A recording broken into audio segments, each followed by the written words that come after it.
Então, boa tarde a todos. Meu nome é Rafael Queiroz, eu sou assistente administrativo, das bibliotecas UF, trabalho na biblioteca UF do Campo Santa Mônica.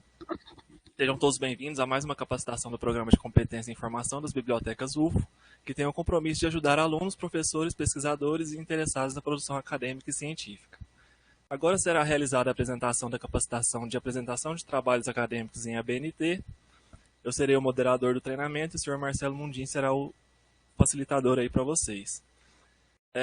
Eu vou monitorar aqui o chat, durante o treinamento. Se alguma pergunta pertinente, eu posso passar aqui para o Marcelo via microfone, Os microfones estarão desativados durante o treinamento.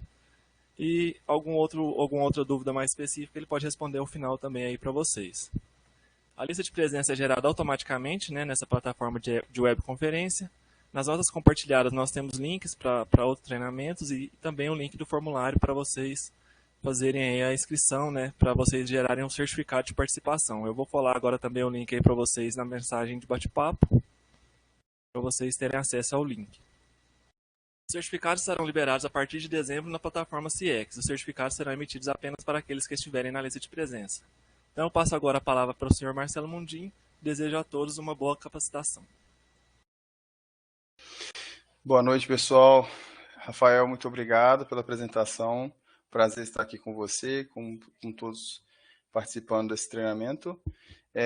Meu nome é Marcelo, como o Rafael já me apresentou, sou bibliotecário no campus Santa Mônica, na Universidade Federal de Uberlândia,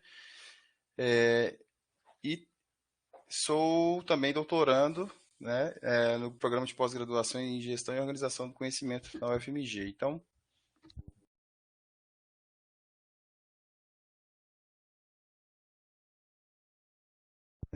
agora sim, tá. Meu fone parou por um instante aqui. E, bom, esse treinamento, como temos também pouca gente, eu, como sempre gosto de fazer, sempre falo que eu não gosto muito de aula expositiva, eu gosto da participação, então vocês podem ficar à vontade para perguntar, e o Rafael para me interromper quando eu estiver apresentando. Vou fazer uma apresentação do PowerPoint, que já é padronizado pela universidade, mas eu também gosto de apresentar como a gente faz a formatação no Word, de cada parte do trabalho. E aí a gente vai fazendo juntos. Aí em alguns momentos eu vou compartilhar minha tela para mostrar para vocês no Word aqui a configuração de cada etapa, tá ok? E aí a gente segue dessa forma. Eu vou fechar minha câmera, e vou fazer carregar aqui esse arquivo e a gente vai acompanhando juntos. Só um instante.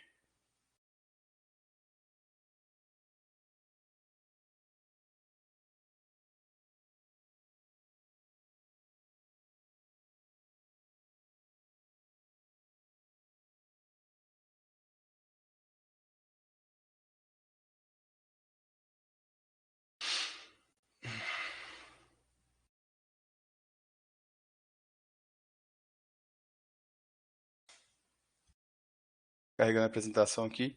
Eu estou trancado no meu quarto aqui. Está muito quente, gente. Daí deve estar quente também, Mas é por conta do barulho mesmo. Eu tive que me isolar aqui. Então, a gente vai falar de trabalhos acadêmicos, apresentação dos trabalhos acadêmicos, e a norma que orienta a confecção, a normalização e a formatação desses trabalhos é a 14.724 de 2011, ok? Caso vocês precisem acessar a norma. Aqui a gente tem a estrutura do trabalho, Então, a parte externa, entre aspas, eu até eliminei um elemento aqui, porque seria a lombada, Hoje em dia a gente não imprime mais os trabalhos acadêmicos, que sejam TCC, tese de dissertação. Então, a gente tem apenas essa parte da capa, que seria a apresentação do trabalho, e aí sim, dentro da parte interna do trabalho, a gente começa a ter a paginação contada a partir da folha de rosto, Então, aí os elementos obrigatórios, capa e a folha de rosto, um em sequência do outro, e as opcionais, que são a errata, a gente vai ver como funciona uma errata, a folha de aprovação, isso é obrigatório, porém, geralmente é cedida pela instituição, E depois temos mais elementos opcionais, que é dedicatória, agradecimentos, epígrafe, E, novamente, os resumos, né, em língua vernácula, português obrigatório, e língua estrangeira, né, inglês, espanhol, francês, também é obrigatório. E aí, as listas todas são opcionais, até o último elemento pré-textual, né, a parte interna do trabalho, que é o sumário, é obrigatório. A estrutura da parte do texto, né, textual, dos elementos ali do desenvolvimento, né, do trabalho. Então, introdução, desenvolvimento que a gente tem aí, então, um capítulo de referencial teórico, né, tem a revisão de literatura, metodologia, resultados e considerações. Ou a conclusão, nesse caso, né, o último elemento ali. A parte também que temos do trabalho após o texto são as referências, que essa é a parte obrigatória de qualquer trabalho acadêmico, e depois outros elementos opcionais como glossário, apêndice, anexo e índice, também vou falar um pouco deles mais para frente. Já a capa, ela é obrigatória, então tem o primeiro elemento, o nome da instituição, o segundo, autor, título, subtítulo, se houver, volume também, se houver, e local, ano de entrega. Então, compartilhando a minha tela com vocês, rapidamente. Vocês já devem estar enxergando a minha tela.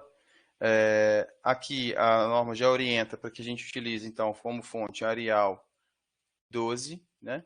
E dentro do parágrafo aqui, a configuração nessa capa, então, é alinhamento centralizado, os recursos são zero, né? Esquerda e direita, nenhum recurso especial, espaçamento zero antes e depois, entre as linhas de espaçamento aqui, 1,5, né? Então, a gente precisa configurar isso desde o início. Essa é a minha capa. Só um instante, gente. Minha porta abriu aqui. Fechar aqui. Pronto. Então, tem essa configuração aqui. A norma orienta que a gente utilize a fonte Arial ou Times, né? Estou dizendo Arial.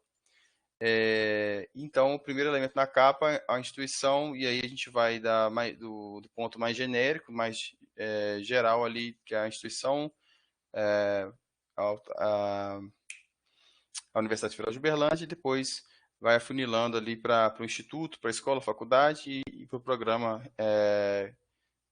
a que se destina o trabalho, né? O campo de programa em que você está, né, atrelado, ou o curso que você está atrelado. Logo depois disso, a gente tem o autor, né, título, subtítulo, local e data. Aí eu sempre peço para vocês prestarem atenção nessa a estética do trabalho, né? Então, os espaçamentos aqui entre os elementos do topo até o nome do autor, um espaçamento igual até o título, né? Então fica tudo centralizado, tanto verticalmente quanto horizontalmente, né? Que já está no centro ali, mas verticalmente é importante a gente ter esse alinhamento, né?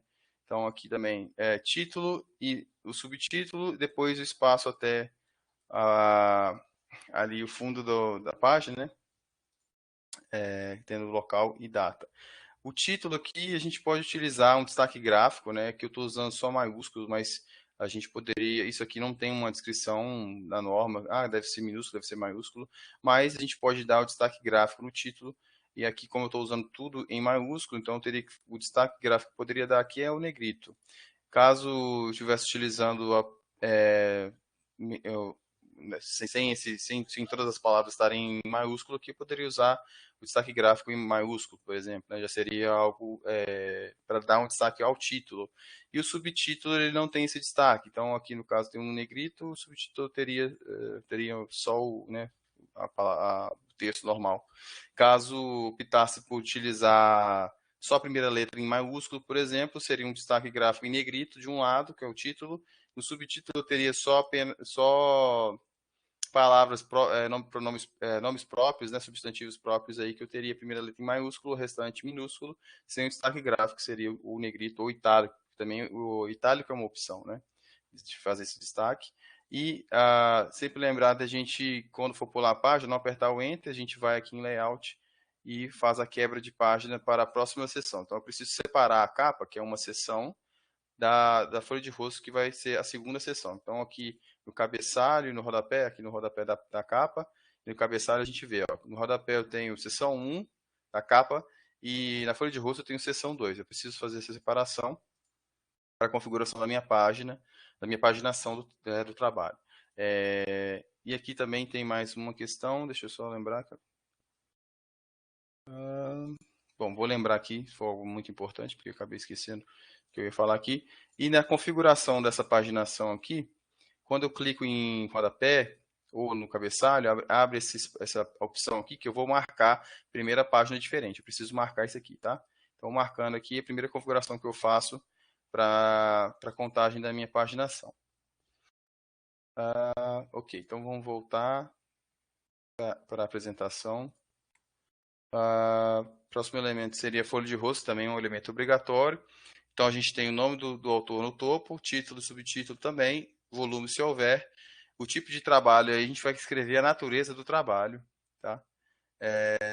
E aí, a natureza do trabalho vai indicar, né, o objetivo do trabalho, o nome da instituição, área de concentração, orientador, cidade e ano, lá no final da página. Então, aqui como exemplo, eu tenho, novamente, no topo aqui da página, da folha de rosto, o nome do autor, né? E aqui, gente, está tudo em maiúsculo porque foi a opção, né? Eu coloquei em maiúsculo, poderia estar em minúsculo, apenas a primeira letra das palavras, né? Dos nomes ali poderiam estar em maiúsculo. Isso aí não está escrito na norma, isso é opcional. Eu acho que se a gente for olhar, talvez, a questão da gramática, né?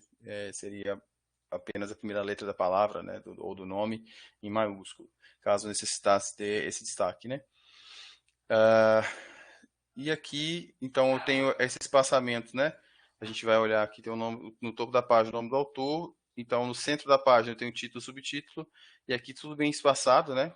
Os mesmos, estou contando o espaçamento igual. Aqui depois do título e depois dessa natureza do trabalho. Esse campo de natureza do trabalho aqui, eu vou então identificar o trabalho, né? Aqui eu posso escrever trabalho, TCC, trabalho de conclusão de curso, dissertação, tese, apresentado como requisito parcial à conclusão, né? À graduação, à defesa, e aí por diante, o texto a gente elabora, né? Pelo programa e tal, tal, tal, tal, tal. A gente descreve aqui a natureza, apresenta alguns dados em relação a essa pesquisa, né? E finaliza aqui. Então, temos também um campo que não é obrigatório a gente colocar aqui a linha de pesquisa, mas complementar, e eu acho importante colocar a linha e a área de concentração. Então, a linha de pesquisa, se você identificar lá, coloque, e também a área de concentração também. Caso né, tenha um orientador e co-orientador, você vai colocar os dois. Caso tenha dois orientadores, coloca ali dois, né, enfim, tem essa possibilidade. Aqui no caso, o orientador sempre vai ter, então o campo de orientador, orientadora, e o nome do orientador aqui finalizado por ponto. Como é que eu coloco esse texto aqui? Então, eu lembrei o que era. Eu queria falar das margens do trabalho. Então, pela norma, eu preciso colocar a margem aqui superior esquerda 3 centímetros, inferior direita 2. Então, nessa configuração de 3 superior esquerda, né, superior aqui 3, esquerda 3, inferior 2 e direita 2 centímetros, eu terei 16 centímetros na minha régua, tá? Essa régua aqui ela é importante para a gente trabalhar aqui em exibir, tem essa opção de colocar a régua, então a gente vê aqui quantos centímetros eu tenho de espaço útil para o texto. Aí eu vou então colocar na metade da minha página, né? Vou alinhar esse texto no centro da página, da esquerda para a direita. Então eu seleciono o texto e aqui em recuo a margem esquerda eu coloco 8 centímetros, que vai estar no meio da página. E outra coisa que é importante, esse texto aqui é justificado, né? Não ao centro. E também o espaçamento entre as linhas nesse texto aqui é simples, ok? Então a gente faz, e ele fica dessa forma aqui. Essa configuração. Aí, terminando a página, o que eu faço? Novamente, em layout, eu quebro a página, mas agora eu vou quebrar a página, tá? Não vou quebrar para a próxima sessão. Não vou quebrar a sessão, vou quebrar a página para a próxima Marcelo, ainda página. nessa questão aí Oi? da folha de rosto, o Vitor fez um comentário, talvez seja pertinente, você possa comentar também. Ele Sim. escreveu: gosto de deixar o título na folha de rosto no mesmo nível do título na capa. Isso. Sim. Aí você coloca lá embaixo mesmo. É porque, de acordo com a norma, eu acho que ela indica que você coloque no topo, né? Agora tem que conferir a norma para saber. Mas eu vejo muito isso assim, sendo opcional também, né? Eu acho que você tem essa liberdade como autor, para colocar esses elementos aí de forma que seja agradável a você. Né? Eu tive minha orientadora mexendo no formato, na formatação do meu trabalho, e nas tabelas, eu tinha umas tabelas, ela foi mexer nas formatos das tabelas, eu não gostei, eu voltei para o estilo de tabela que eu queria. Né? E aí ela compreendeu assim, não, isso aqui é opcional, porque não tem nada que me obrigue a fazer dessa forma. Os elementos que tem que estar são esses, né? Então, o autor e todos esses elementos que eu apresentei. Agora, onde tem que estar e tudo mais, aí é questão da estética do autor. Eu prefiro na estética que eu apresentei, né? Fica tudo bem ali organizado, mas, Vitor, isso aí eu acho que dá para ser opcional. O próximo elemento daqui que a gente teria, se fosse impresso, seria atrás da folha de rosto, é a ficha catalográfica. A ficha catalográfica ela vai ser inserida aqui no final da página. Então, ela estaria aqui. Tem até um exemplo, eu vou voltar aqui para a apresentação, que o exemplo da apresentação é melhor. Aqui, ó, tem um exemplo de folha de rosto, né? Na apresentação, vou pular. Folha, ok, deixa eu ver aqui. Tá. Então, aqui eu tenho a ficha catalográfica, que é no final da página ali, né? Ela vai ficar centralizada com as informações e essa ficha ela vai ser feita automaticamente ao final do mestrado, do doutorado, né? Que são um elemento que são dois tipos de trabalhos que necessitam, né? Que é obrigatório ter essa ficha. Mas o trabalho de conclusão de curso seria opcional, se você quisesse, por acaso, pegar, fazer uma ficha. Eu não sei se o sistema, acho que o Vitor ou o Rafael vão saber responder isso aí. Eu estou sem saber se hoje os alunos de graduação conseguem imprimir fichas catalográficas do sistema lá, né, que é o do sistema do aluno lá, né, que eu esqueci o nome agora. Isso, pelo que Mas, eu vejo o pessoal respondendo, o aham, pessoal da Diapt, né? aham. Eles têm uma possibilidade de solicitar através do portal do aluno. Agora o Vitor Portal respondeu do aqui aluno. também pra gente no chat. De graduação, não. Não é obrigatório. Não é obrigatório, né? Então, assim, a pessoa não precisa se preocupar com isso. Caso quisesse fazer, né? A pessoa tem essa opção de procurar um profissional para fazer, né? Um bibliotecário, enfim, mas não é obrigatório, então deixa para lá. Ah, e aí, próximo elemento, então a folha de rosto seria o terceiro elemento ali, quando a gente imprimia os trabalhos, novamente, essa ficha ficaria ali atrás da folha de rosto, né, impressa. Então, hoje, como não tem mais esse trabalho impresso, ela fica na sequência, depois da folha de rosto. Nos casos que são obrigatórios de mestrado, doutorado, né, dissertação ou tese. E o elemento em sequência que poderia ser utilizado após a finalização do trabalho, né, porque a errata ela vai ser anexada ao trabalho depois que esse trabalho já foi publicado, né? Então, digamos que eu tenha depositado meu trabalho, já foi defendido, já é a versão final e ele já está no repositório, mas eu encontrei um erro, quero fazer uma correção, anexar essa correção ao meu trabalho. Isso caso você seja algo que você realmente julgue ser necessário, então você pode criar a errata. E na errata você tem ali então a referência do seu trabalho, então os dados do seu trabalho e embaixo os dados ali de onde está o erro, né, para se consertar esse erro. Então ali na folha 35, a linha 7, onde se lê Denis 2009, leia-se Denis 2009, página 35. Isso é uma correção, né, e só pode ser feita após a finalização do trabalho, né? Então ela vai entrar aqui depois da folha de rosto, né, que é a sequência ali da, da, depois da ficha catalográfica, que é uma sequência da folha de rosto, né? Nos casos que a ficha catalográfica são obrigatórios, é obrigatória.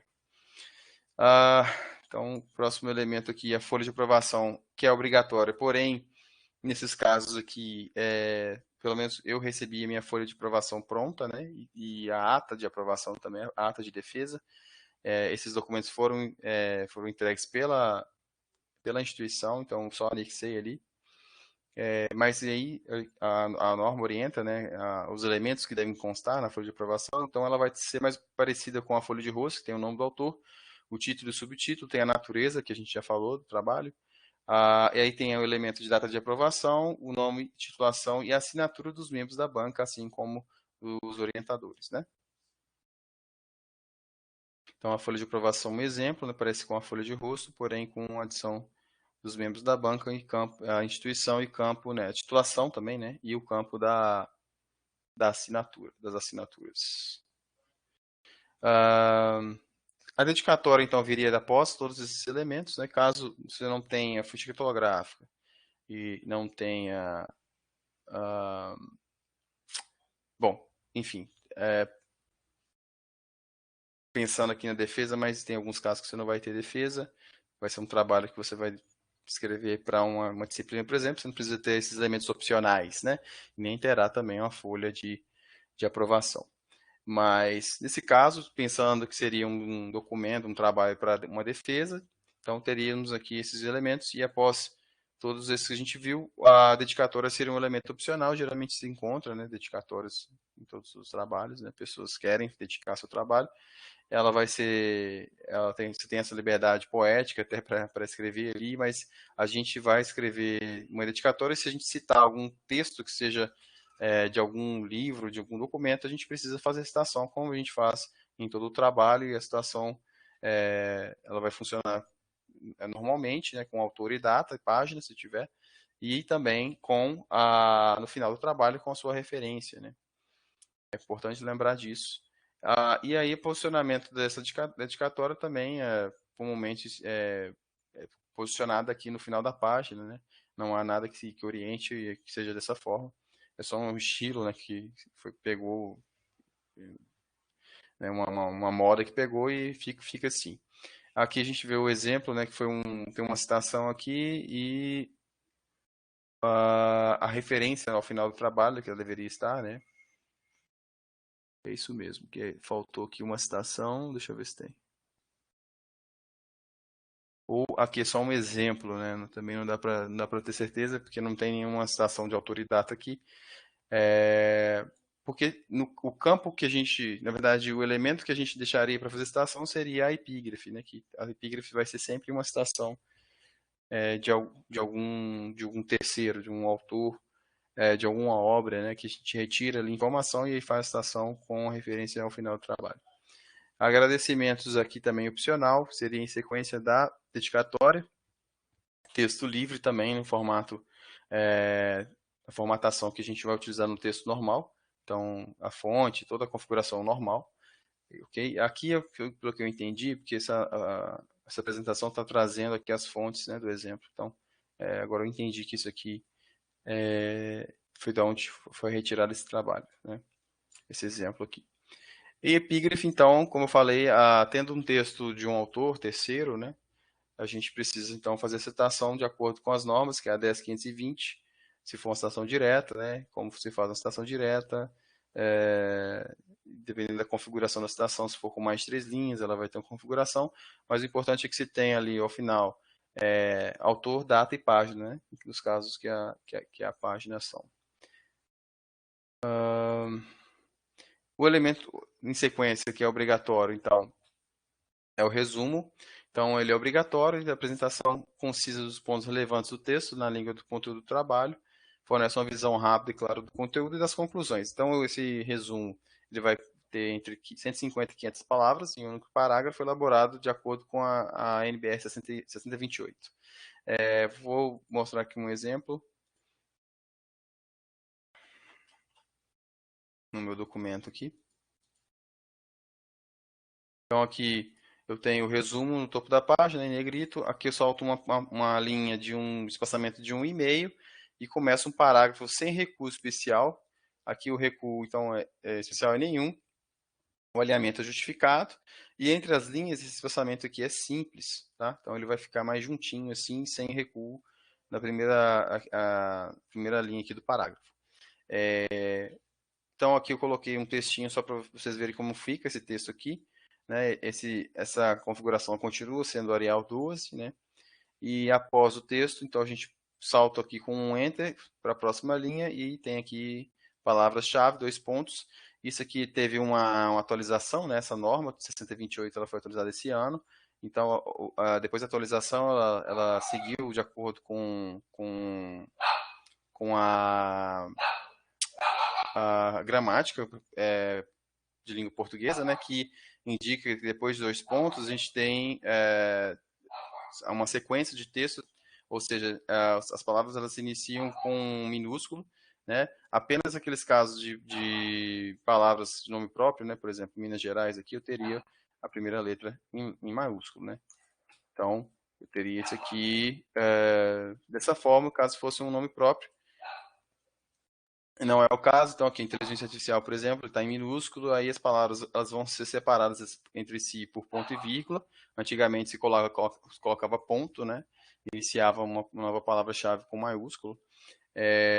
E aqui, seguindo as normas, seguindo também a gramática, que eu imagino por conta da gramática, que isso foi atualizado, ela segue dessa forma, separando as palavras entre ponto e vírgula, e a última palavra que a gente tem entre no mínimo 3, né, e no máximo 5 palavras-chave. Então, aqui, a última palavra-chave finalizada com ponto. Né? Então, essa configuração que a gente tem, e sempre finalizando a sessão, quebrando a página, né? Para a próxima página, a gente teria também aqui o abstract na mesma configuração. Né? E aqui, no caso, seria um resumo em inglês. Também da mesma forma, né, com keywords aqui, 2 pontos, e as palavras-chave separadas por ponto e vírgula, finalizando a última com ponto. Até aqui a gente está contando as páginas, né? A gente vai ter várias páginas aí. E, bom, deixa eu falar primeiro das listas, antes de falar da paginação aqui, para mostrar para vocês. Vou voltar para a apresentação aqui. As listas, então, aqui eu já falei, também aqui já falei. E as listas são opcionais, elas são elaboradas de acordo com a ordem de apresentação do texto, cada item designado pelo nome específico, travessão, título e respectivo número da página. Acho que deve ter um exemplo aqui, tá? Então aqui tem lista de ilustrações, as ilustrações a gente tem então gráficos, né, quadros, imagens, figuras, fotografias, né, e enfim, tudo que é ilustração nessa mesma lista e por ordem de incidência, ou seja, da ordem que elas vão aparecendo no texto, né? Que aí a paginação ela é contínua crescente. E separadamente dessas ilustrações, a gente teria uma lista só de tabelas, né? Também poderíamos fazer a lista de tabelas. E assim como todas as listas, elas vão estar em sequência ali, no caso dessas duas que são indicações da paginação, e aqui também uma lista de abreviaturas e siglas a gente pode fazer. Aqui tem um exemplo legal, que é um exemplo que eu não gosto de dar, né? Vou mostrar para vocês aqui no Word aqui como eu gosto de que fique, porque isso aqui é puramente estética, né? Assim, não tem nada que seja de acordo com ser orientado pela norma, de como isso aqui deve aparecer. Eu vou apresentar para vocês o meu modelo aqui, como fica melhor visualmente. Então aqui, as listas de ilustrações. Então aqui eu tenho, por exemplo, eu pulo uma linha aqui de um espaçamento e-mail, posso escrever aqui então figura, né, figura X aqui, eu vou escrever e aqui eu vou acessar parágrafo e tabulação. Aí eu vou, então, na minha régua, eu vou colocar para o meu título iniciar no terceiro centímetro. Então eu vou escrever 3 aqui e alinhamento na margem esquerda, preenchimento nenhum, vou definir ok. Isso aqui eu estou fazendo manualmente, já estou acostumado a fazer assim, mas é possível fazer também de forma automática, né? Aí aqui eu clico no Tab, né? Porque a tabulação é de Tab, o Tab aqui do nosso computador, né? De tabulação, a gente clica no Tab e ele vai pular para a linha 3 ali, onde eu indiquei que eu quero que o texto fique. Então aqui eu vou escrever título, né? O título da figura, da imagem, do que seja, né? Da ilustração. Terminei o título, então agora eu preciso pular lá para o final para indicar a página. Como é que eu faço? A mesma coisa com tabulação, né? Bem simples. Aí agora eu escrevo ali o 15º centímetro, que é o último centímetro antes do final da página, né? Então, 15, está até aqui, eu posso colocar aqui 15, ou escrever 15, e aí aqui o alinhamento é na margem esquerda, porém agora o preenchimento é pontilhado. Então eu clico aqui, definir, ok. Aí clico em Tab novamente, aí ele vai lá para o local onde eu quero que fique, onde vai ficar a página. clicando no Enter para a próxima linha, ele vai repetir esse padrão de configuração. Então, eu vou só escrever aqui, tab novamente, título, né? Aí, novamente, tab, ele pula para lá e a paginação, né? Eu acho bem simples, mas se for um trabalho muito grande, é até melhor fazer isso de forma de forma automática, você não ter que ficar mexendo nas páginas. Parece que não é não complicado assim, né? Eu ainda tenho que me inteirar como fazer isso direitinho, porque às vezes que eu mexia nas configurações do Word de forma automática, eu sempre encontrava um problema, um empecilho, e preferi fazer manualmente. Dá mais um pouco de trabalho quando você tem que rever as páginas, né? Onde, se por acaso você tem uma atualização do trabalho, aí depois você tem que mexer nas páginas. Então eu preferi deixar isso sempre para o final. Terminou o trabalho, aí você já tem indicação das páginas e coloca, né? É melhor do que ficar mexendo isso o tempo todo, porque vai sempre estar atualizando, né? A paginação. Mas isso aqui é interessante o tab, porque da tabulação, a gente sempre, às vezes quer colocar o texto em algum lugar, né? Eu quero colocar esse texto aqui iniciando de tal centímetro. Então eu sei que eu posso usar a tabulação para fazer isso, né? Nos casos, por exemplo, onde a gente vai colocar a fonte dessas ilustrações, né? Lá no final tem fonte, então às vezes você quer colocar na parte esquerda da imagem, de onde ela se inicia, então você coloca no centímetro de onde você vê aqui na régua que está. Vou até mostrar para vocês como isso faz, se faz isso. Aí a lista de siglas que eu tinha mostrado lá. Então as siglas elas estavam de que forma? Elas estavam assim, ó.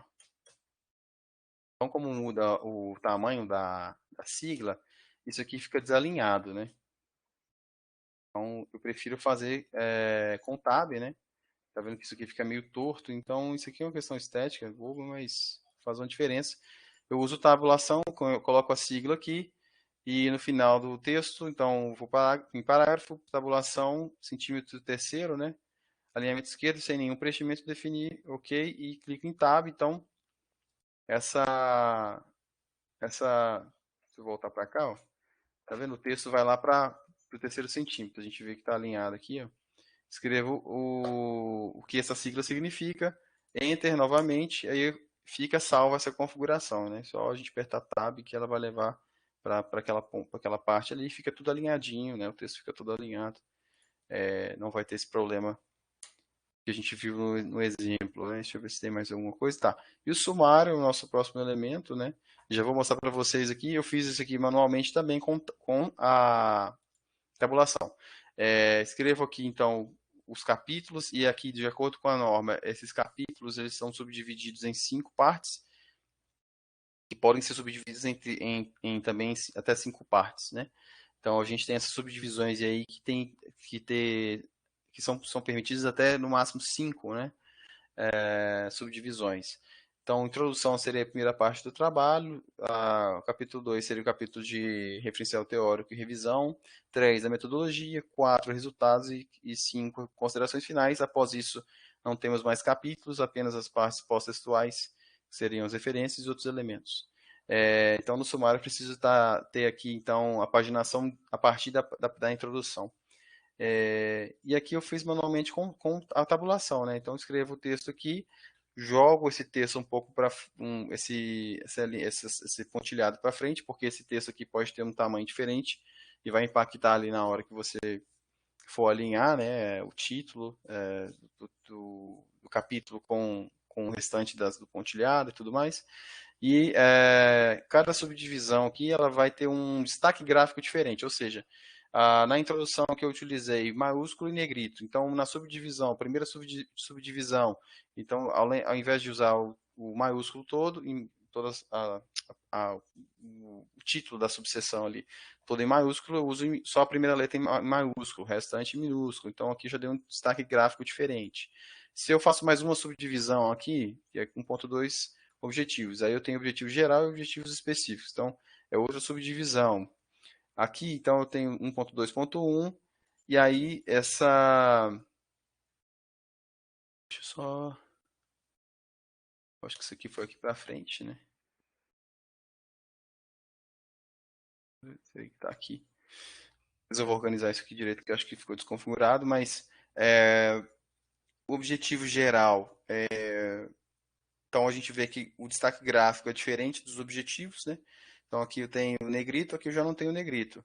Aí, aqui, nas subdivisões, eu posso usar o itálico, vou dando destaques gráficos diferentes a cada subseção, cada subdivisão. E aqui o que eu falei para vocês é porque essa parte do alinhamento aqui, ela incomoda, né?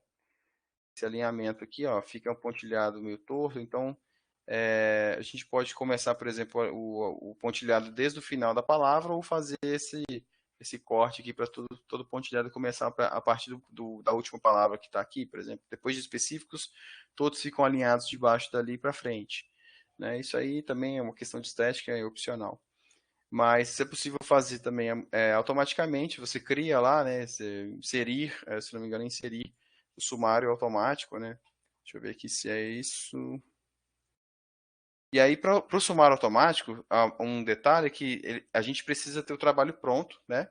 Todas as subdivisões, todo o trabalho prontinho, porque aí ele vai pegar das partes do seu trabalho que tem ali os capítulos subdivididos e tudo mais, e aí ele vai jogar para o seu sumário. Ele identifica automaticamente e joga para o seu sumário, mas você precisa ter o trabalho pronto, né?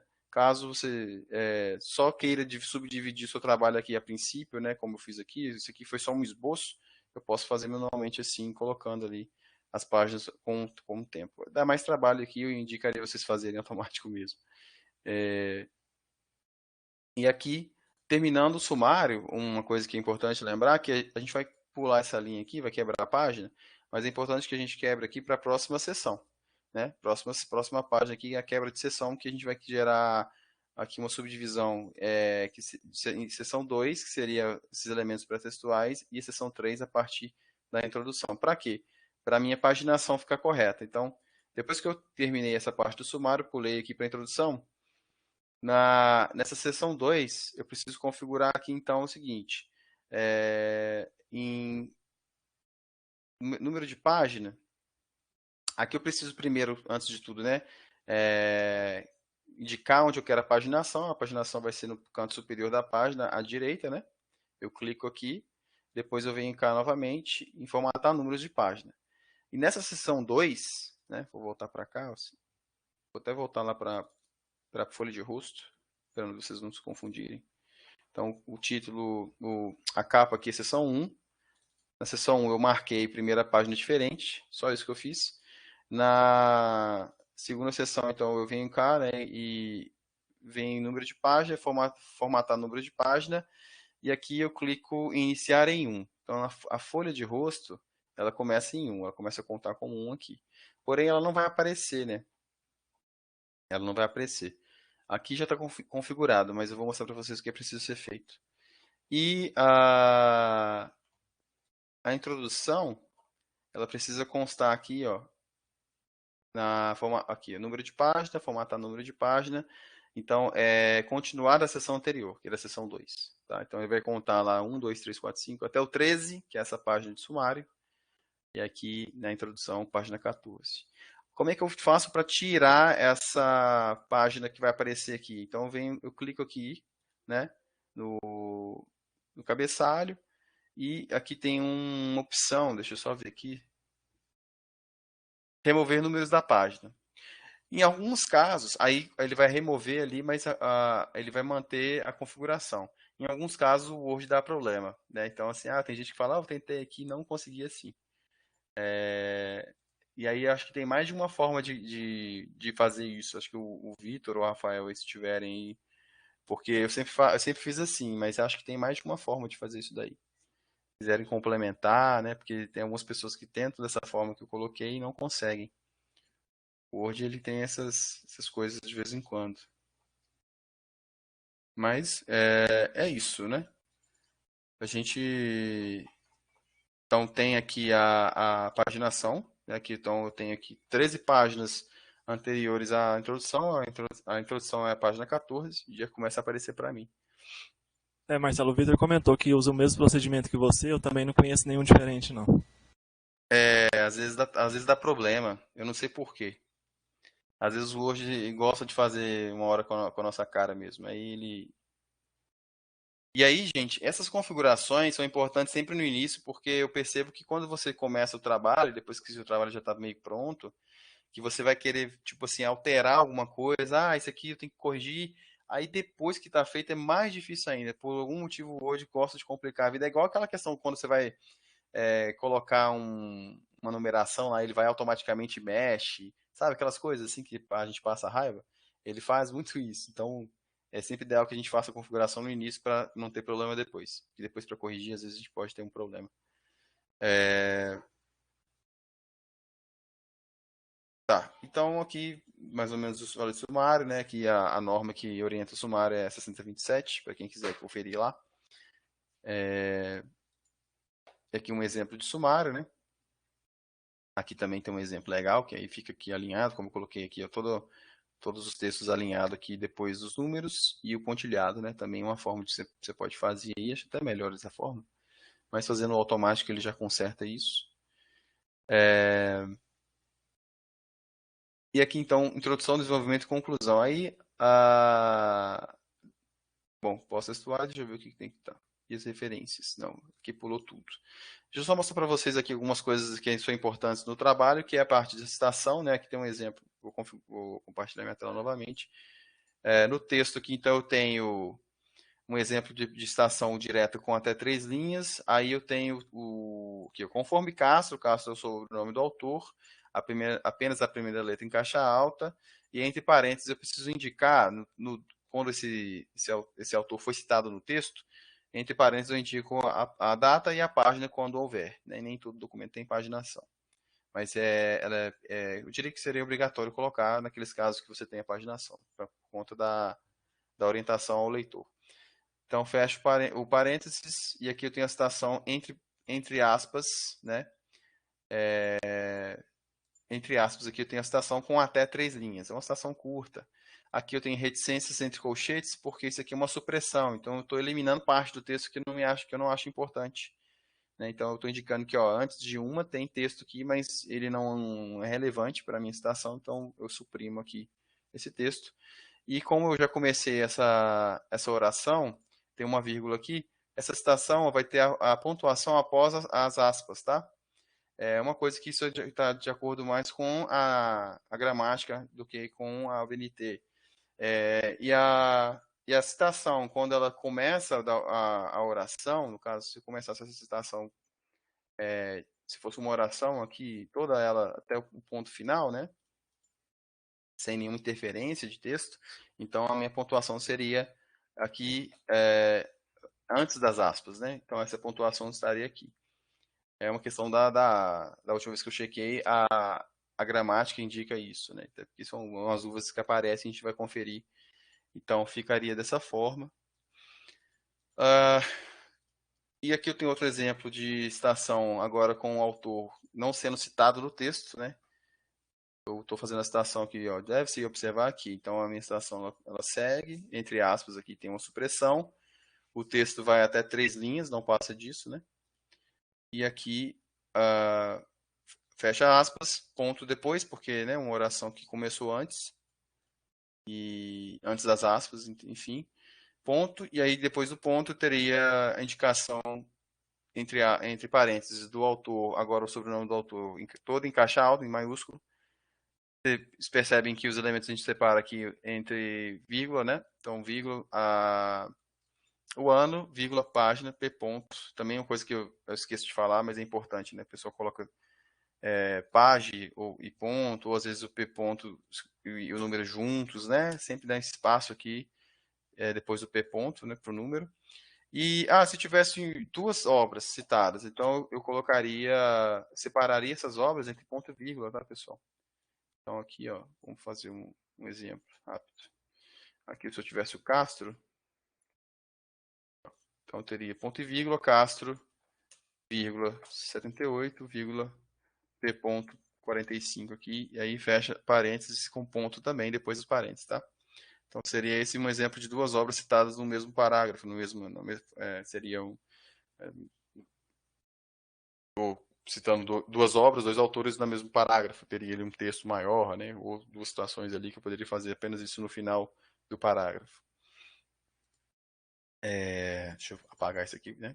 Vai ficar assim. E aqui um exemplo de citação com mais de 3 linhas. Então, nesse caso, eu teria uma citação, uma configuração diferente, que é uma citação maior. Então, aqui eu preciso selecionar o texto. E aqui a configuração eu teria, então, recuo à margem esquerda de 4 centímetros. O texto continua justificado, porém, esse espaçamento entre as linhas vai ser simples. Então, ele vai ficar nessa configuração, um texto mais junto. E aqui, como eu estou usando fonte 12, aqui essa fonte precisa ser menor. Então, eu usaria a fonte 11, né? Aqui, ó. Então, estou usando uma fonte menor, de acordo com a norma. A gente faz essa diferença aqui da citação com mais 3 linhas. E aqui no final, como a gente já apresentei, né? Autor, data e página. Finalizando esse parágrafo, a gente pula a linha, começa um novo parágrafo, né? Então aqui tem um parágrafo começando para dar um exemplo para vocês de como eu vou fazer para arranjar as minhas figuras, né? As ilustrações, tabelas, enfim, tudo que for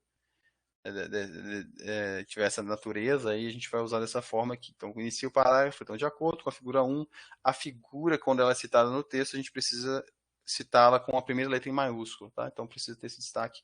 Então, figura 1, ela então, ali apresentada antes da figura aparecer no texto, a gente precisa sempre estar dando esse, olha, de acordo, e aí, se falou figura 1, então ela precisa estar logo em sequência, né? Ela precisa aparecer em sequência, porque você está citando aquele elemento. Então, figura 1, aqui tem um texto, né? Não coloquei texto nenhum, ponto. Então, finalizando esse parágrafo, eu dou esse espaço aqui, eu pulo uma linha que é um espaçamento de 1,5, uma linha de 1,5, né? E pulo para cá, e agora, então, eu teria aqui um texto que estaria ali no início da página, eu vou centralizar, né? Isso aqui sem problema. Agora, a norma orienta que a gente utilize a configuração aqui a fonte aqui diferente do texto. Então, vai ser menor do que a do texto. Se no texto é 12, essa fonte aqui vai ser 11. Então, preciso configurar aqui, ó, 12, 11. Precisa estar menor do que a do texto. Não tem ponto final aqui, o ponto vai estar aqui embaixo, depois da fonte. Então, eu posso separar aqui, ó, figura 1 do título com travessão, né? Na hora que a gente coloca um hífen aqui e começa a escrever o título, der espaço, ele vai transformar esse hífen em travessão, né, automaticamente. Esse título 1 aqui é apenas a primeira letra em caixa alta, ou aquelas palavras que têm nomes próprios, né, substantivos próprios, aí também vão ter a primeira letra em caixa alta. Logo em sequência aqui, então essa fonte também, esse texto aqui também vai ter o espaçamento entre as linhas simples, porque isso também é indicado na norma, né? Então, esse espaçamento aqui é simples, ele vai ficar mais junto da imagem. Essa imagem aqui é alguma imagem que eu tinha colocado que ela não está aparecendo por algum motivo. E o tamanho dessa imagem é esse que vocês estão vendo. Então, se essa imagem tem esse tamanho, eu não vou distorcer o tamanho da imagem, eu quero, então, colocar essa fonte de onde foi tirada essa imagem lá embaixo e à esquerda do início da imagem, né, como eu coloquei. Porque a norma não indica de onde deve começar, mas isso aqui é uma questão também de estética, né? Se você colocar lá atrás, né? Fica esquisito e tal. Ou se você colocar centralizado demais, ele vai ficar fora, né? Então, eu quero começar aqui. Eu vou usar a tabulação, né? Essa parte final aqui, ela está no quarto centímetro, então eu posso colocar ali, né, na tabulação que eu quero que fique no quarto centímetro. Aqui, 4, esquerdo, nenhum, né? Não tem nenhum preenchimento, eu defini OK, eu clico em Tab, ele vai lá às vezes não dá, como tem duas configurações aqui, ele foi para a terceira, eu clico em Tab de novo e ele vai para a quarta, né? Tem duas configurações aqui. Como a gente viu aqui, ó, tem 3 e 4. Eu teria que limpar tudo aqui para começar do zero. Eu acho que agora deve dar certo. Deixa eu só ver.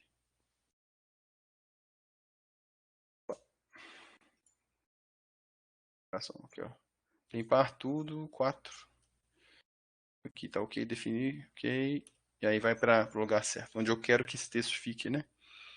E aqui na fonte, esse texto vai ser menor do que a do título. Então, o título é 11, aqui esse texto vai ter a fonte 10. Fonte 10 e também espaçamento simples. Aqui ele está alinhado à esquerda, né? Está alinhado à esquerda, não está justificado. Poderia estar justificado? Poderia. Ele está justificado aqui, né? Aqui não vai fazer diferença tá justificado ou não. Mas é ideal que seja justificado aqui. Acho que até não tinha visto isso. E aqui está centralizado, porque esse texto aqui do título, né, ele fica centralizado. E aqui a fonte, dois pontos, ela vai, a fonte é a mesma coisa da citação. Então você indica o autor e data, como você indicaria no texto. Então por isso que eu coloquei aqui Silva, só a primeira letra em maiúsculo, e entre parênteses a data, separando os autores e as obras por ponto e vírgula, né? Agora tem uma outra obra que é Campos, 2016, depois Andrade et al., 2020. O et al. Significa e outros, né? Outros autores. Então ele tem mais de 3 autores. Então a gente suprime todos os autores utilizando essa expressão em latim et al., né? E aí essa citação, essa fonte é uma citação. Você precisa fazer essa citação aqui e depois lá no final precisa colocar as referências desses trabalhos. Ah, mas fui eu que fiz, eu que tirei a foto, eu que fiz a tabela, eu que fiz um quadro, um gráfico. Então, aí você pode colocar, né, elaborado pelo autor, do autor, dados do autor, né? Isso aí não tem, assim, tem que ser dessa forma, mas se foram dados coletados por você, ou, enfim, você criou os dados de alguma forma, ou você elaborou a tabela, o quadro, então elaborado pelo autor, e também tem aqueles casos que você retira dados de outras fontes, né, e elabora um quadro novo, então elaborado pelo autor, e ali depois você, do ponto e vírgula, você indica as fontes, né, você poderia colocar elaborado pelo autor aqui. Isso aqui não tem uma regra definida, tá, gente? Foi uma tabela criada pelo autor, mas de acordo com as fontes, né? Então aqui eu poderia colocar um ponto e vírgula e as fontes de onde eu tirei aqueles dados para elaborar a tabela, um quadro, né? Lembrando, a tabela é de natureza quantitativa e o quadro de natureza qualitativa, ou seja, a tabela tem números e os quadros têm texto, né? Vou voltar aqui. Ok. Acho que era isso que eu queria mostrar para vocês. E o final do trabalho ali, depois que a gente termina os capítulos, né, depois das considerações finais. Então, pulando para a próxima página, que a gente vai sempre quebrar a página, nunca pular com um Enter, sempre quebrando a página. Teremos as referências bibliográficas aqui que estarão alinhadas à margem esquerda, tá ok? Isso aqui é importante porque justificado ele vai ficar meio esquisito. Então, a gente precisa alinhar a margem esquerda aqui. E o espaçamento entre as linhas aqui no final, a partir da primeira referência, o espaçamento do texto, ele é simples, tá ok? Então, espaçamento simples entre as linhas das referências. Aqui a gente pula uma linha de 1,5 e começa, né? E aqui as referências vão estar organizadas por ordem alfabética de autor, se utilizando esse sistema de autor data que a gente estava utilizando, que é o sobrenome do autor, mais data e página, né, da publicação, da citação. E o que mais aqui? Ok, então são separadas por um espaço aqui entre si, né? E esse espaço aqui é uma linha simples, né? E assim a gente vai ter nossas referências. Eu vou continuar falando dos outros elementos restantes aqui da apresentação, que são os polos textuais. Então as referências a gente já viu, né? A gente faz esse treinamento também de referências, de citação, né? Independentes aí dessa apresentação. As referências elas são orientadas pela norma 6023, tá? E aí aqui está até dando aqui para vocês podem solicitar esses treinamentos especificamente lá na página da UFO, do Sistema de Bibliotecas, né? Se vocês quiserem só citação ou só referência, a gente faz esses treinamentos individuais e em grupo também. Agora, glossário, a gente tem uns exemplos aqui do que seria um glossário, que também são elementos aí pós-textuais. Depois da referência teria esse glossário, que então aqui é uma lista em ordem alfabética de palavras e expressões técnicas de um determinado campo de estudo, acompanhadas das respectivas definições. Então, a gente organiza ali como organizaria um dicionário, né? Colocando os termos ali e as definições, e também a gente pode, bom, não complicar muito aqui, a gente teria lá no final um índice para indicar onde cada um desses termos aparece no texto, né? A paginação ali. Então, o índice serviria para indicar a página e o glossário para organizar a informação, né? A definição desses termos. Isso é muito comum a gente ver em livros, né? O apêndice, ele é uma parte de algum documento que você criou na sua pesquisa, né, de sua autoria, que não está presente no texto, mas que você acha importante constar no trabalho, você coloca no apêndice e organiza esse apêndice. Se você tiver mais de um documento desses em ordem alfabética, utilizando ali A, B, C, D e assim por diante, e ali a gente tem um exemplo, apêndice A, depois do travessão, o título desse apêndice, né? E ali o conteúdo do que não foi colocado no texto, ok? Isso seria um elemento opcional também. Depois do apêndice teríamos o anexo, que também serve como um apêndice, porém o anexo ele é um documento externo, de uma criação de um terceiro, de um outro autor, que você acha importante que esteja no seu trabalho, não está constando no seu texto, mas você quer colocar ali no final, porque ele é importante para o trabalho. Então você anexa esse trabalho no seu trabalho, anexa esse documento no seu trabalho, e aí também a organização é por ordem alfabética, então se você tiver mais de um documento para se anexar, então ele vai constar ali anexo A, B, C e D, assim por diante, separado ali por travessão e o título do documento, né? E acho que é o último elemento que é o índice que eu falei, também muito comum em livros, né? Porque no índice a gente tem a organização dos termos, as expressões, né? Elas são ordenadas de acordo com algum critério, e aí se você pode utilizar, por exemplo, apenas a ordem alfabética, né? A organização por ordem alfabética também, ou por, sei lá, né? Isso aí vai depender da organização da pessoa, da forma que ela quiser organizar esses termos, mas o importante é que o índice ele vai indicar onde esse termo está contido no trabalho, né? Aí você pode ter mais de uma página, esse termo pode aparecer em várias páginas, ali tem a indicação de cada das páginas onde esses termos aparecem. E aí a norma que orienta a criação do índice é a 6034 da ABNT, né? Muito comum em livros também. No final do documento a gente encontra esses índices, né? Aqui eu já falei, né? Tudo que eu já falei da apresentação, como deve estar apresentado o trabalho, não preciso repetir. Aqui já falei. Aqui em nota de rodapé, então, isso aqui é tudo automatizado pelo Word, né? Então, quando a gente vai criar uma nota de rodapé pelo Word, ele já joga lá embaixo, já faz a configuração que já está de acordo com a norma.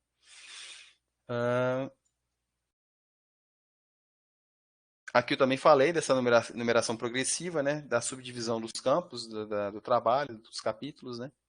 Então, a gente tem até 5 subdivisões, né? Seção primária, secundária, terciária, quaternária e quinária aqui. E aí vocês veem que até é possível fazer a subdivisão até 5, né? Então, essas seções ali dos capítulos, dos subcapítulos e assim por diante, a gente faz até 5 divisões. Deixa eu ver aqui. Tá, isso aqui é um detalhe que eu acho que eu já apresentei para vocês, que é a questão da parte gráfica de cada seção, né? Que ela vai ter um destaque gráfico diferente a cada subdivisão, né? Então, a paginação também já falei, né? Os títulos também a gente já viu como elas vão se apresentar. Paginação aqui também. Então, aqui são mais detalhes técnicos que eu já apresentei também, não tem nada de novo. As estações também já falei, né? A gente faz esse treinamento de estações individualmente ou em grupo também, separadamente desse treinamento. Já apresentei também para vocês um pouquinho de como faria essas estações, como seriam feitas essas estações.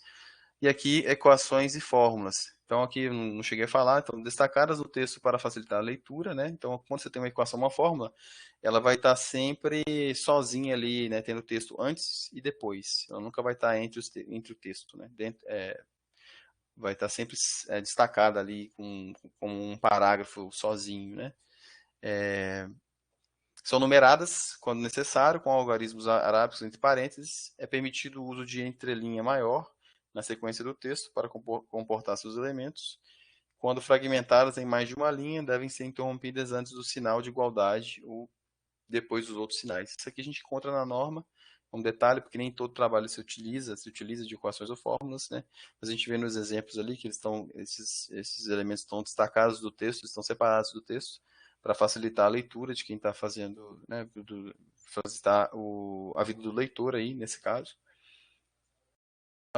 Já falei das ilustrações também, de como se organizam, elas se organizam, né? Também falei das tabelas. E aqui, então, nesse caso, as tabelas são de ordem numérica, né? Com sua natureza numérica. E as tabelas também são orientadas por essa norma da IBGE, que está bem antiga, né? De 93 aqui. Esse documento, um livro que fala sobre as tabelas, como se criar uma tabela, de os elementos com quais devem constar ali. As tabelas, por exemplo, um desses elementos que são importantes destacar de diferença entre quadros é que a tabela, as laterais das tabelas e as linhas verticais das tabelas não existem, né? Vocês veem ali no exemplo, as laterais ali, a esquerda e a direita, não tem linha, e nem entre os elementos da tabela ali, verticalmente, não existe essa separação por linha. A gente vai ver essas linhas nos quadros, então isso aí fica diferente, assim, né? É a única diferença real. E aqui, ao final, as referências de onde foram tiradas tais informações do treinamento. Fechei no tempo certo, porque a gente começou 6h05, né? Então passou 1 minuto aí de 1 hora. Mas agora fica aberto para as dúvidas, pessoal. Se vocês tiverem dúvidas, por favor. Ou contribuições também, né? Às vezes eu esqueci de alguma coisa aqui. Na última apresentação que eu fiz, eu esqueci de falar da paginação. Então, acontece. Pessoal, relembrar aí vocês que nós temos os links então aí dos treinamentos, né, dos outros serviços que a gente oferece, né, que estão nas nossas compartilhadas. E também aí no bate-papo a gente tem o link do formulário para a emissão do certificado, né? Só será emitido o certificado para quem preencher esse formulário. Os microfones estão abertos, caso alguém queira abrir o microfone aí para fazer alguma pergunta, acrescentar alguma coisa. E fiquem à vontade também se quiserem fazer perguntas aí através do bate-papo.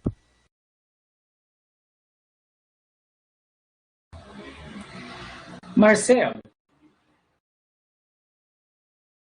me ouve? Fala, meu querido, tô ouvindo. Eu tenho uma dúvida. Sim.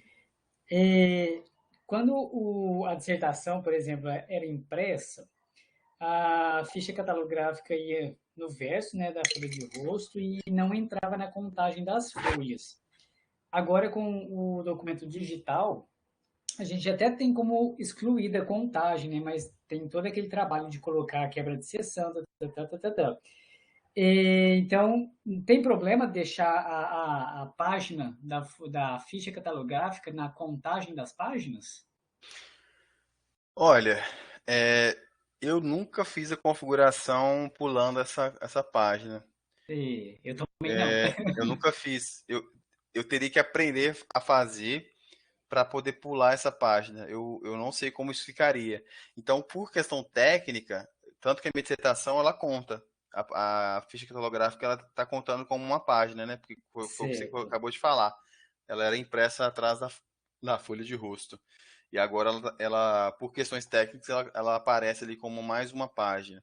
Entendi. Mas para que isso pudesse ser evitado, teria que descobrir como fazer para ignorar essa página da folha de rosto. Talvez assim só esteja aqui confuso de como, mas teria que tentar para fazer, porque realmente ela não era contada como página, né? Quando era impresso, ela não aparecia aí.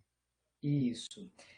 E eu usava muito aquele sistema que você mostrou para fazer as listas de abreviações lá e o sumário usando as tabulações, né? Isso aí foi meu procedimento durante muito tempo. Até que eu consegui finalmente entender e usar o recurso de sumário automático. Né? Tanto o sumário quanto a lista de índice, que é o que a BNT chama de listas, né? Sim. De siglas, né? E eu acho assim que facilita demais a vida essas eu imagino. Listas aí. Eu tenho que aprender a fazer isso daí automaticamente, porque o meu trabalho ficou com 110 páginas. Então, eu tive um trabalhinho depois, no fim, para organizar. Atualizar, né? Atualizar as páginas. Exatamente. E, assim, eu não aprendi a fazer isso automaticamente, porque eu acho que eu passei muita raiva tempo atrás com o Word, que eu meio que desisti. Só que pensando bem no final do processo ali de uma dissertação de tese, gente, dá muito trabalho mexer isso com É, isso manualmente. assim, eu Eu não sei se o não sei se a ABNT leva em consideração os recursos eletrônicos, né, para fazer as normas, mas praticamente tudo que as normas pedem, o Word dá conta de fazer, né, de Uhum. forma automática. Eu sou, assim, um entusiasta profundo do Word. Eu gosto demais, Também demais, gosto. todo o pacote Office. é o que eu ia falar, Vitor, e Não abro até mão, diga. eu acho que essa questão que você disse aí, isso é da própria Microsoft, né? Eles pegam as normas, né, ao redor do mundo e adaptam o pacote Office a praticamente todas as normas, né? Eu não sei se você lembra, Vitor, que a gente conversou sobre isso uma vez, e serve também para o Marcelo, né, que está com essa dúvida, e também para o restante pessoal, se alguém quiser fazer. Eu também sofri muito para aprender a fazer isso, e eu aprendi porque eu fazia relatórios, né, na empresa que eu trabalhava Uhum. antigamente, e a gente tinha que fazer esses sumários, e até porque quando você salva o arquivo como PDF depois, esses sumários eles se transformam em Link, linhas Um link, clicáveis, né? né? Então você clica nele e ele vai direto para onde você está. Então, uma forma que eu tenho de explicar assim, mais só oral, né? Você faz em um arquivo em branco do próprio Word, você tenta fazer ali com vários títulos, e se eu não me engano, naquelas abas que tem de opções lá em cima, eu acho que é na primeira aba, ele tem lá algumas opções de estilo, que você tem lá opções de título 1, título 2, título 3, subtítulo e assim por diante. Aí você Uhum. preenche algumas linhas lá nesse arquivo em branco e aplica aquelas opções. Aí depois que você fizer isso, você vai lá na outra aba, né, que eu acho que é na aba de informações ou de índices, se eu não me engano, e aí lá tem a opção de criar o sumário. Aí você cria o sumário desse arquivo em branco que você está trabalhando, né? E aí como vão ser poucos itens que você vai ter criado, você consegue visualizar como que ele funciona. Mais fácil de isso. entender. É, o E lance você todo consegue fazer essa organização sem texto? Porque eu tentei uma vez e não consegui fazer sem Eu consegue. acho que você tem que estou ter o começando o estilo trabalho, aplicado a sabe? pelo menos uma linha para dar certo. Assim, Aham, para ter o efeito visual, para você ver que está funcionando, é interessante ter um pouquinho de texto ali para trabalhar, né? sim. É porque Mas não a é só o questão link, número de páginas, né? Ele copia o é próprio texto. Então, o texto que você isso, marcar e aplicar o estilo, ele vai para o sumário automaticamente. Então, é bom você já marcar exatamente. o título completo. Entendi. E o lance todo é saber mexer com os estilos, né? Os tipos de estilos. Eles são fundamentais. E é extremamente prático, né? Que aí, se você decidir mudar o formato da seção secundária, por exemplo, ter que Uhum. fazer essa mudança em todas as ocorrências vai tempo. Então, usando os estilos ali, com dois cliques ali no mouse, você altera o estilo de todo o texto que está marcado ali como entrada secundária, como título secundário, né? Então, acho Sim. que ajuda demais. Agora, o Word só tem um defeito para mim até o momento. É não ter o estilo ABNT no gerenciador bibliográfico interno dele. Que ele já Aham. tem isso, né? A gente fica ensinando o Zotero, o Mendeley, o EndNote, e o Word tem essa ferramenta interna, só que ele não tem o estilo ABNT. Ele tem Esse é de um, outras para Ah, mim, é normas. triste. mas eu consigo baixar, tem um jeito de baixar, isso eu fazia antigamente, Victor. Então, Eu eu fazia, achei uma eu folhinha de fazia estilo. uma importação de estilo, Isso. só que com o Mendeley, aí hoje em dia não precisa mais, não uso mais, mas tem como fazer a importação. Agora É, você tem que achar um estilo que seja disponível na internet, isso. baixar e importar, né? Até tem. Você acha várias vezes o mesmo arquivo replicado com nomes diferentes, né? As pessoas até entram nos metadados ali, alteram o nome do criador, põe outros nomes, põe os próprios nomes, mas o estilo é sempre o mesmo. E ele Aham, está na norma de 2002, né? aham. Então, ainda assim, Tá bem antigo. já era um pouco defasado, né? Porque ele não estava muito bem adaptado para a BNT de 2002. Agora, com a mudança de 2018, está mais defasado ainda, né? Aham. Então, acho que para ficar perfeito esse Word aí, tinha que ter um investimento nesse sentido. Eu já tentei usar aquele recurso lá de comentários, de recomendação, de sugestão que tem no pacote Office, mas não sei se eles leem realmente aquilo, né? Se eles recebem, mas até o Sim. momento esse continua sendo uma falha para mim. Pois é, também. Assim, eu preciso muito até pegar um curso, ou, sei lá, deve ter até no YouTube, para aprender a fazer essas listas e sumário automaticamente, porque eu tive muito problema na minha dissertação, tive que fazer no olhômetro tudo assim e corrigir várias vezes. Eu gastei muito tempo nisso. Então, assim, até para o treinamento, quando eu for dar também, eu preciso já ter algum preparado, um texto preparado, alguma coisa, para na hora que for mostrar como se fazer. E também porque eu vou precisar da minha tese agora. Então, a Mas eu gente podia montar não aprendi isso. um mini curso, assim, uma oficina, né? Prática mesmo, para a gente ir mostrando e o pessoal ir fazendo também. A gente Sim, monta um arquivinho de exemplo, compartilha com os presentes, né? E todo mundo vai trabalhando no mesmo arquivo e tentando montar. Eu acho que fica interessante. fica porque se eu faço uma apresentação dessa de PowerPoint, que é uma aula expositiva, tá, mas e aí, como é que faz isso? Que aí, até se você fizer na mão, como eu fiz ali, fica complicado depois para você corrigir uma paginação. Então, o ideal é a gente mostrar mesmo como a gente poderia fazer isso de forma mais automática, para reduzir o tempo de quem está escrevendo, né? Isso. Mas eu realmente não, nem eu ainda aprendi a fazer, porque eu preciso aplicar isso para minha tese, e eu sei o tanto de tempo que eu gastei fazendo isso manualmente. Então, realmente, eu acho que vale a gente futuramente pensar nisso. Acho que o Vitor, você já sabe, né, Vitor, fazer, né? Sei. A duras penas aprendi o caminho. Sim. Então, aí a gente poderia já deixar para o pessoal aí que quiser fazer, né, se caso uma oportunidade futura, Sim, buscar a pelo gente. e-mail, pela página da UFA aí, Isso, a gente um treinamento. coloca mais esse tipo de treinamento. Agora, uma coisa que eu percebo muito pela minha prática é que usar vários editores de texto não é bom.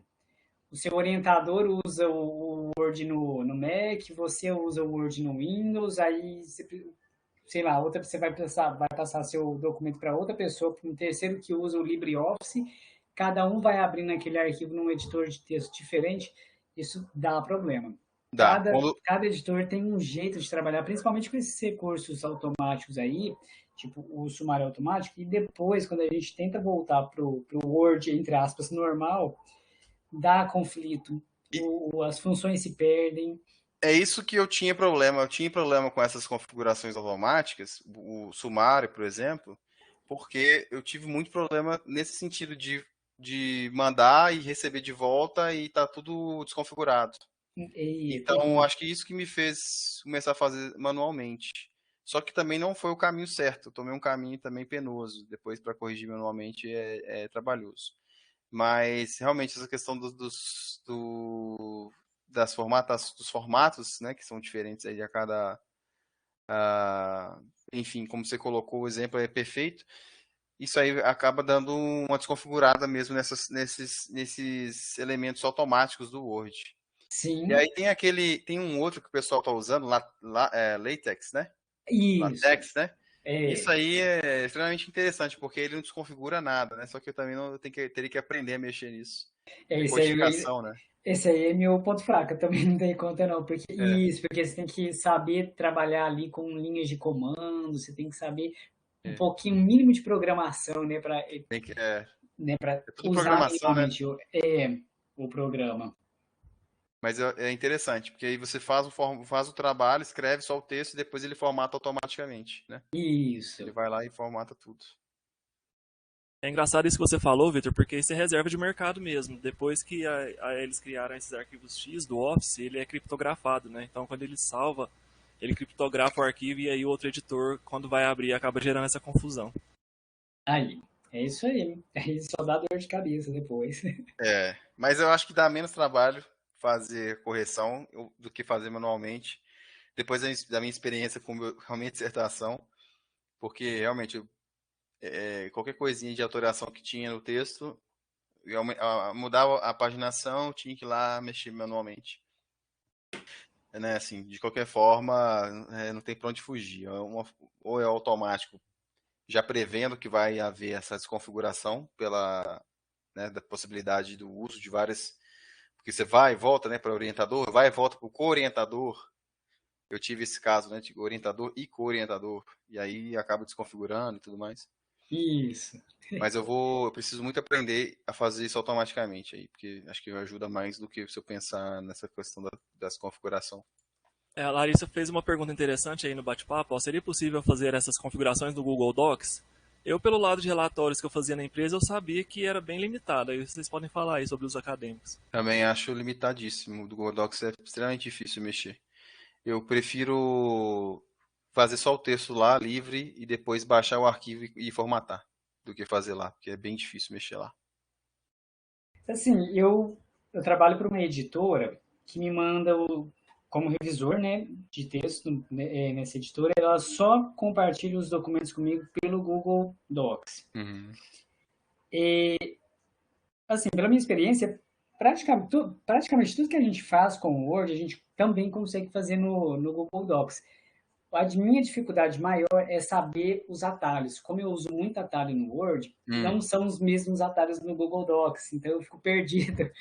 Uma vez eu precisava, no começo, eu queria muito mudar a entrelinha, e eu não achava essa entrelinha de jeito nenhum nesse Google Docs. Né? O conteúdo dos menus é diferente, né? Então a gente acostuma muito com o editor e depois quer ter o mesmo esquema nos outros, né? E não é bem assim. Então, a minha dificuldade mais é só saber onde estão as funções, as ferramentas, mas a princípio deveria funcionar igualmente. Pelo menos essas Deveria, né? funções mais básicas, né?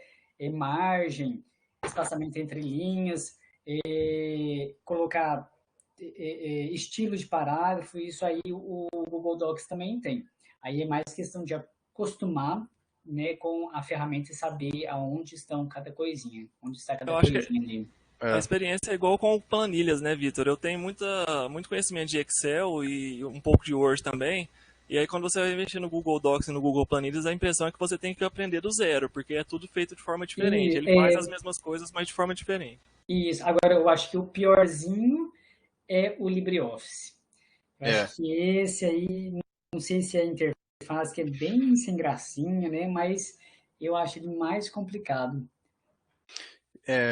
O Office, o LibreOffice eu já tentei mexer, mas é questão assim, você está tão adaptado ao Word que você mexe em outro já se perde. E no Docs também acho que a gente se perde no início, porque também você falou eu também gosto de usar atalhos, e quando eu vou procurar alguma coisa, eu já sei onde está no Word, e por conta da parte de navegação ali do usuário, é bem intuitivo.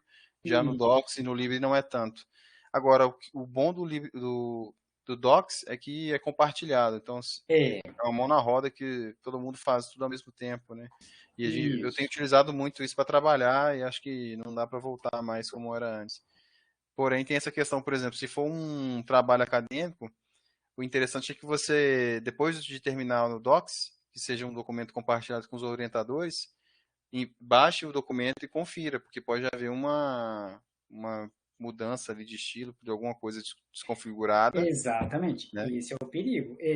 Corre-se esse risco. Agora, uma coisa interessante também do Google Docs é que o Zotero já tem integração também com o Google Docs. Então, quem usa Zotero já consegue usar um gerenciador bom, eficiente dentro ali do Google Docs. Legal, não sabia não. Um caso que aconteceu comigo nessa editora, por exemplo, eu recebi um arquivo, né, para trabalhar. Ele tem a e eu tenho que usar as marcas de revisão. Então, eu tenho que deixar ativas as marcas de revisão lá no Google Docs. Só que conforme a gente vai fazendo a revisão e vai acumulando as marcas, ele vai ficando extremamente pesado. Então, quando eu estou chegando no final do arquivo, ele fica 2, 3 minutos para carregar, para eu começar a trabalhar. Então, vai ficando tão pesado. E uma vez eu precisei, o texto é em português, né, era um texto de ficção, e o autor escreveu todos os diálogos com aspas. E a editora me pediu para mudar para o nosso padrão, que é com travessão. E eu tive que fazer isso, né?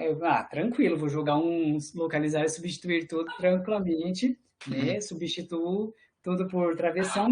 E aí, claro, alguns casos não vão ser. Eu ia ter que desfazer alguns casos, né? Que seria aspas mesmo no meio do texto. Tranquilo, fiz o substituir tudo. E aí fui atrás dos que não era para substituir. Na hora que eu encontrei o primeiro, falei, vou desfazer essa alteração aqui. E para minha surpresa, ele não desfaz só aquela alteração, ele desfaz todas as alterações. Entendeu? E aí eram 5.000 alterações. Meu Deus. Eu tive que fazer vários tipos de pesquisa, vários tipos de localizar, né? Tentar definir um contexto para aquelas aspas, para ir substituindo por blocos e não precisar de substituir aqueles que deveriam ser aspas mesmo. Então, isso foi uma grande limitação que eu encontrei no Google Docs. Né? Fiz ali a minha sugestão também lá na ferramentinha para comentar, mas eu até recebi um retorno, um representante do Google entrou em contato comigo, me fez uma sugestão que não serviu, né? Aí eu tive que me virar com o que eu tinha ali mesmo, mas me deu trabalho. E tem esse problema de ficar muito pesado, né, conforme vai acumulando a marca de revisão. Mas funciona. Tudo na nuvem, né? Bom, processamento. isso. Processamento na nuvem. Aí a questão é o meu computador. Eu precisaria ter um computador com uma RAM maior, né, para poder trabalhar esse documento. Então, fica aí. O interessante é que eles te deram a resposta aí, né? Sim, entraram em contato. Eu acho que eles estão mexendo bastante nisso para aprimorar, porque imagina se o Docs substitui o Word, por exemplo. Vai ser uma inovação e tanto. Pois é, porque um mercado e tanto para conquistar. Então, bom. E editor de texto não vai deixar de existir, né? Enquanto tiver uma universidade, por exemplo, a gente vai continuar necessitando de editor de texto. Não sei se tem mais acho que, deixa eu ler aqui o Rafael tá. Eu não tô seguindo aqui o chat aqui, deixa eu ver aqui. Então, Larissa, eu não tenho a opção de baixar o documento para trabalhar offline e depois subir de volta. Né? Eu não posso fazer esse movimento, eu tenho que trabalhar sempre com aquele documento que a editora compartilhou comigo. Tem uma coisa. Pode falar. Eu ia te responder, Marcelo, que não tinha surgido mais nenhuma dúvida, né? E tinha essa sugestão aí para o Vitor que a Larissa fez. E eu só ia comentar. A questão, Vitor, é que essa é uma peculiaridade do compartilhamento, né? Porque quando você compartilha, seja no Google Docs, ou seja naquele Office online, né? Você não tem a opção de fugir daquilo mais depois também, né? Uma opção que eu acabei de lembrar é utilizar o Office 365 e salvar na nuvem lá da nuvem da Microsoft, né? Que eu esqueci o nome agora. OneDrive. Fica salvo e você consegue compartilhar, né? No Office 365 eu não uso, não pegou, assim, eu acho que não foi uma coisa que tá tão avançado quanto o Docs, mas tem essa opção de você compartilhar documentos no Office 365 e aí você tem as opções do Word, né? Ali não é bem o Word quando está instalado na máquina, é o Word ali na web. Mas eu acho que eu vou tentar fazer uns testes lá para ver se eu consigo utilizar igual o uso do computador, porque aí seria uma mão na roda, né? Que a gente consegue compartilhar o documento já em formato final, né? Sem precisar ficar mexendo depois. Ficar mudando de formato um para o outro. Mas é isso, né? Eu não sei se tem mais alguma coisa, que aí a gente já tá chegando no horário normal, né? Mas não surgiu mais nenhuma dúvida, pessoal. Caso alguém tenha mais alguma questão. Lembrar que a gente tem os treinamentos, né? E não sei se vocês têm aí o endereço da página. Deixa eu buscar aqui para jogar para vocês aqui um link. Caso alguém tenha interesse em solicitar treinamento, a gente tem. Marcelo, eu já jogo aqui agora para eles. Tá. E aí, caso não tenha mais nenhuma dúvida, a gente agradece a presença de vocês, né? Agradecer também ao Marcelo aí pela apresentação, pelo treinamento. O link está aí agora para vocês conhecerem os outros treinamentos que a gente tem. Eu vou lançar também o link aí do formulário para emissão de certificado, caso alguém tenha esquecido. E aí, muito obrigado a todos e um bom final de semana. E até mais. Obrigado. Muito obrigado, Rafael, obrigado, Vitor, obrigado a todos que participaram. Estamos sempre à disposição aí, tá? Eu estarei, agora sextou, né? Que agora é feriado e eu tô de férias depois. Então, assim, eu posso falar isso com toda a alegria do mundo, né? Mas é isso aí, gente. Muito obrigado aí. Até a próxima.